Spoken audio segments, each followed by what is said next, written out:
Yesterday, there was supposed to be some sort of fantastic moment for Nigel Farage, where he was once again taking centre stage at a Reform UK conference in County Durham to unveil a triumphant moment, the defection of two more Conservatives to the Reform ranks. They were billed as something really quite important. They were, in fact, two second-rate Conservative councillors, Cathy Hunt and Joe Quinn, both previously aligned with the Tories, now declaring allegiance to Reform UK and with dramatic flourishing taking on Labour and rejecting, quote, the political elite. But if you think this is a big sort of Judas moment, where the 30 pieces of silver, those 30 pieces of silver, by the way, the 30 pieces of silver were can be identified, and in fact you could probably even go and get some. They were produced every year and were dated, so you could find some silver shekels of Tyre with the silver image of Melkart, the Phoenician god, embossed on them, and you could probably get some for the year 33 AD, which would certainly be significantly more effective and valuable than Cathy Hunt and Joe Quinn.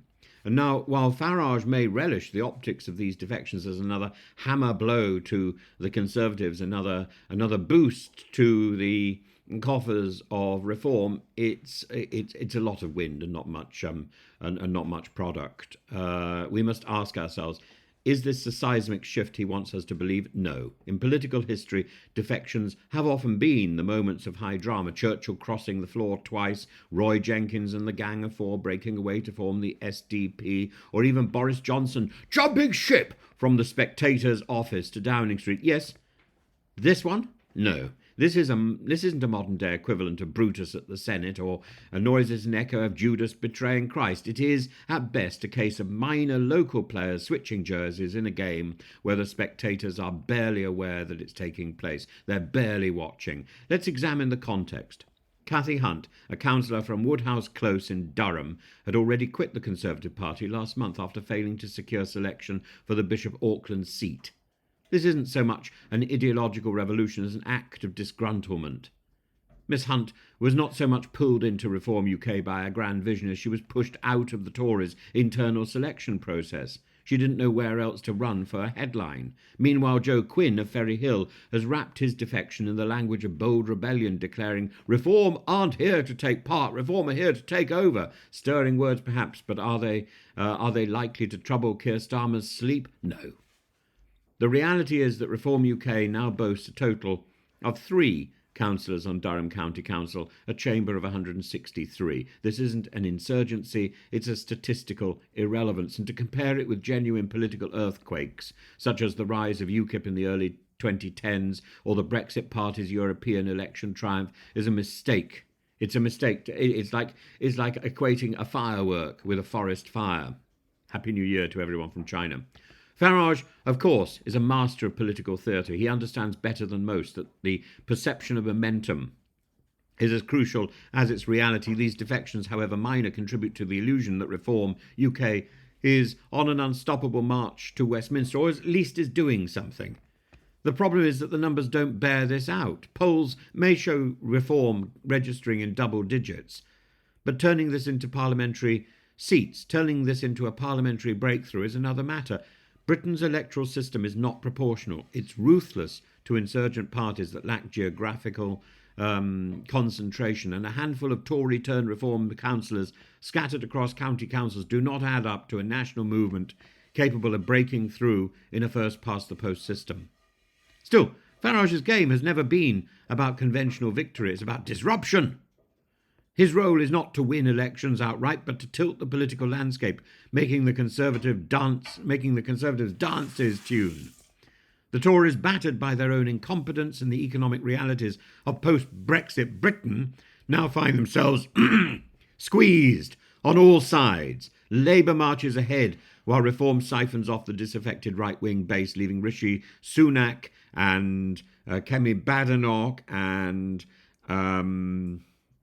Suella Braverman, Priti Patel, all licking their wounds, wondering, what have they been doing for the last 5 years?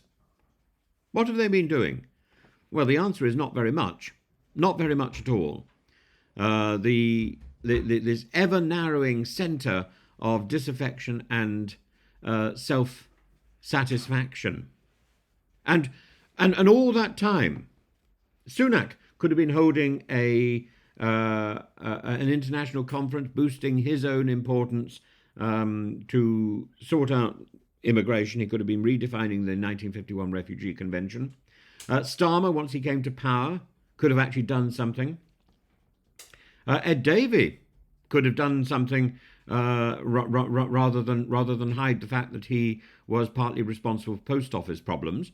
No, all these three leaders have been dithering around. Four leaders, I suppose, if we have to acknowledge that Rishi Sunak has now stepped down in favour of Kemi Badenoch, dithering around, building up a vacuum by centrifugally, building up a vacuum for Nigel Farage to inhabit. And Farage can claim these defections are part of his grand strategy. We should be clear-eyed about their significance or their lack thereof. 2 councillors in Durham does not a storm make, does not bring down Starmer, nor will they change the fact that Reform UK is still without a single extra MP. If Reform is truly to face the force Farage imagines, it will need more than symbolic defections. It will need a structural breakthrough that remains elusive. So is this a Judas moment? Hardly. Judas at least played a pivotal role in history. This is more akin to a minor staff reshuffle on the margins of British politics, a footnote rather than a headline. And yet, in the world of Nigel Farage, where theatre means more than arithmetics, where every defection, no matter how small, is another chance to claim momentum and to claim a headline, this is significant. No, it isn't. Wake up, smell the roses. This is futile. This is absurd. This is irrelevant. This theatre will not translate into actual power.